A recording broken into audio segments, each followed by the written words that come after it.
राष्ट्रीय अनुसूचित जनजाति आयोग अनुच्छेद 341। भारत में अनुसूचित जनजाति शब्द का प्रयोग पहली बार भारत शासन अधिनियम 1935 में किया गया है। भारत शासन अधिनियम की यह विशेषता है कि इस भारतीय संविधान के अनुच्छेद 341 में राष्ट्रपति के द्वारा अनुसूचित जाति का निर्धारण किया जाता है, जिसमें संबंधित राज्यों के राज्यपाल से भी परामर्श किया जाता है। अनुसूचित जनजाति का आदिवासी अथवा वनवासी समुदाय से है, क्योंकि यह आदिवासी समुदाय उनकी भाषा और संस्कृति विशिष्ट है। वह समाज की मुख्य धारा में शामिल नहीं है। वह स्वयं को समाज से अलग थलग बनाए रखते हैं।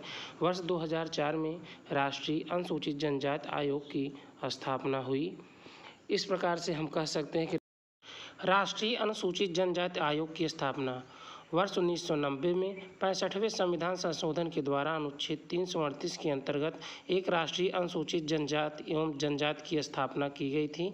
इसका उद्देश्य यह था 1999 में अनुसूचित जनजातियों के कल्याण एवं विकास से संबंधित कार्यों को गति देने के लिए एक नए जनजाति मंत्रालय की स्थापना केंद्र सरकार द्वारा की गई। इस प्रकार अनुसूचित जनजातियों के हितों की अधिक प्रभावी तरीके से रक्षा करने के लिए यह प्रस्ताव रखा गया। राष्ट्रीय अनुसूचित जाति आयोग एवं जनजाति आयोग का विभाजन कर दिया जाए तथा दोनों के लिए पृथक पृथक आयोग की स्थापना की जाए तथा इसके लिए संविधान में 338 में एक नया अनुच्छेद 338 का जोड़ा गया। राष्ट्रीय अनुसूचित जनजाति आयोग की संरचना। आयोग में एक अध्यक्ष और एक उपाध्यक्ष और 3 अन्य सदस्य होते हैं। आयोग से सदस्यों को राष्ट्रपति के आदेश और हस्ताक्षर तथा मुहर के तहत नियुक्त किया जाता है। राष्ट्रपति शासन समय समय पर अध्यक्ष, उपाध्यक्ष और सदस्यों की सेवा शर्तों एवं कार्यकाल का निर्धारण करता है। इनका कार्यकाल 3 वर्षों का होता है। अध्यक्ष और सदस्य 2 कार्यकाल से अधिक के लिए नियुक्त नहीं हो सकते। अध्यक्ष अनुसूचित जनजाति का सदस्य होना चाहिए जो प्रसिद्ध सामाजिक और राजनीतिक कार्यकर्ता हो।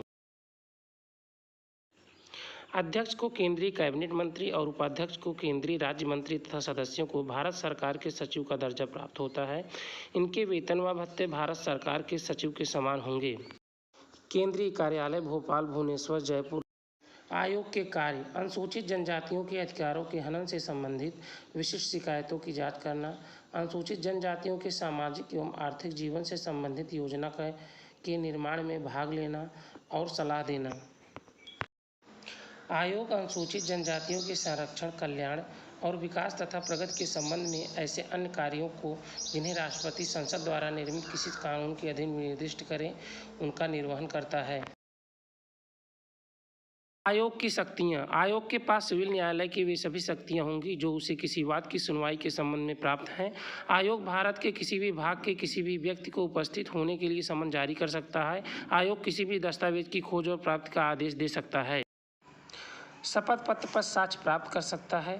किसी भी न्यायालय या कार्यालय से सार्वजनिक दस्तावेज अथवा उसकी प्रतिलिपि मांग सकता है। गवाहों और प्रयोगों की जांच के लिए अधिकार पत्र जारी कर सकता है।